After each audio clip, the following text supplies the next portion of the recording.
রাজধানীর ডেমরায় ইলেকট্রনিক এবং প্রিন্ট মিডিয়ার সাংবাদিকদের সাথে মতবিনিময় সভা করেছে ঢাকা ৫ আসনের জামায়াত ইসলামী। স্টাফ কোয়ার্টারের একটি অডিটোরিয়ামে অনুষ্ঠিত এই সভায় সংগঠনটির নেতারা জনগণের ভোগান্তি কমানো এবং অধিকার নিশ্চিতের প্রতিশ্রুতি দেন।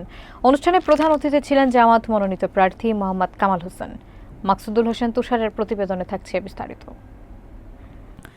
ডেমরায় অনুষ্ঠিত সাংবাদিকদের সঙ্গে মতবিনিময় সভায় ঢাকা ৫ আসনের জামায়াতে ইসলামী তাদের নির্বাচনী অঙ্গীকার তুলে ধরে। সংগঠনটির মহানগরী কর্মপরিষদ সদস্য আব্দুস সালামের সভাপতিত্বে আয়োজিত এই সভায় জানানো হয়, দীর্ঘদিন ধরে এলাকায় যেসব জনদুর্ভোগ রয়েছে সেগুলো সমাধানের জন্য দলটি পরিকল্পনা গ্রহণ করেছে। প্রধান অতিথি ও আসনের মনোনীত প্রার্থী মোহাম্মদ কামাল হোসেন নির্বাচিত হলে নাগরিকদের শতভাগ অধিকার নিশ্চিত করার ইচ্ছা ব্যক্ত করেন। তিনি উল্লেখ করেন, এলাকার অবকাঠামো উন্নয়ন, চলাচলের সুবিধা, নিরাপত্তা এবং জনসেবামূলক কর্মকাণ্ডকে অগ্রাধিকার দেওয়া হবে। সভায় বিভিন্ন ওয়ার্ডের কাউন্সিলর প্রার্থী ও স্থানীয় নেতারা উপস্থিত থেকে নিজেদের এলাকার চাহিদা ও সমস্যাগুলো তুলে ধরেন। তারা জানান, জনগণের আস্থা অর্জনই তাদের মূল লক্ষ্য এবং এজন্য মাঠ পর্যায়ের কার্যক্রম আরও জোরদার করা হচ্ছে। তারা বলেন, নাগরিকদের সমস্যাগুলো যেভাবে বছরের পর বছর উপেক্ষিত হয়েছে তা দূর করতে সমন্বিত প্রচেষ্টা গ্রহণ করা হবে। মতবিনিময় সভায় জাতীয় গণমাধ্যমের শীর্ষস্থানীয় প্রতিবেদকরাও অংশ নেন এবং নির্বাচনী পরিবেশ, সেবা ও সম্ভাবনা নিয়ে নানা বিষয়ে আলোচনা ফুটে ওঠে।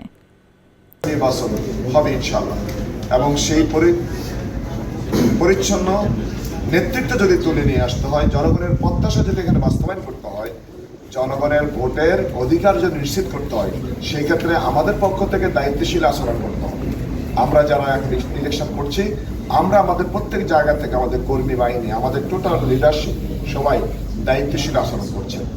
আমি ব্লেম দিচ্ছি না, কিন্তু আমি দেখছি অনেক ক্ষেত্রে এই ক্ষেত্রে আমরা আমাদের প্রচারণার মধ্যে বাধার সম্মুখীন হচ্ছি। আমি আপনাদের কাছে বিনয়ের সাথে বলবো, এই বিষয়গুলো আপনারা জাতির সামনে তুলে ধরবেন জনসচেতনমূলক পোস্টিং অথবা রিপোর্টিং এর মাধ্যমে।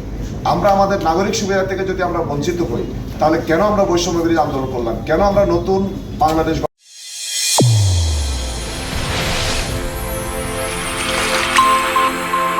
চ্যানেল A1 হৃদয়ের স্পন্দন।